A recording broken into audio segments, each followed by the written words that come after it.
Good morning everybody, and welcome to our April 2018 golf tip. And April is my favorite time of the year. You can see behind me the azaleas are in bloom, the golf course, the grass, the Bermuda grass is now greening up, and so the whole golf course looks in just great shape. The greens are great. This is a great time to come to golf school. It's the beginning of the year. For some of you up north, the golf courses haven't opened yet. So by coming in April, by the time you get home and the golf courses start to open, you can go and start working on the drills that you learn in golf school, and your golf game is going to improve through the summer. So I also want to mention we're going to do ongoing instruction. So when you leave here, I'm going to start a new program very shortly.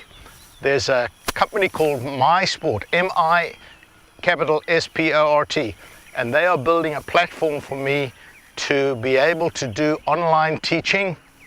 I have done it in the past, but it's been kind of hit and miss. This is really going to help. I'm going to have a lot of online content for you to go and look up, and I'm going to charge like $4.99 a month to have access to online instruction from me. So it's going to be inexpensive and will continue after you've been to golf school. It will continue instruction through the year. So our April golf tip continues in the theme of what we call incremental practice, doing things small at first and then slowly building up.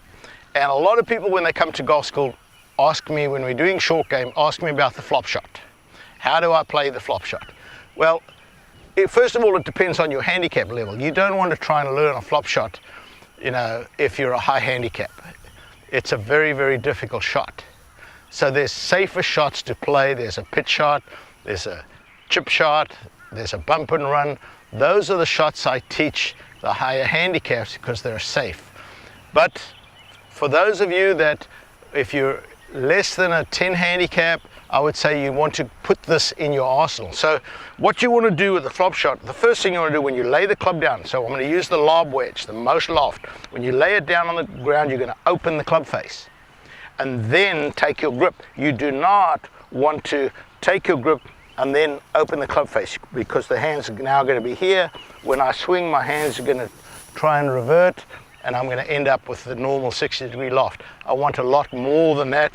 I want to open, place my hands. Now, I'm just going to do little swings like this. Just, if I cannot slide the club under like that, tiny little shots in the air, you can see that loft that it took off. Then I can go a little bit longer, and I can feel that club sliding under. Because I'm opening the club face, I'm using the bounce, and it's the bounce that will prevent the club from digging. So if you have your hands with a square club face and forward, if the leading edge hits, it's going to dig in. So the bounce helps it slide through. And then I'll make sure that my hand now take a bigger swing, go a little bit further, and then finally I'm going to hit a flop shot right up onto the putting green over there, open the club face,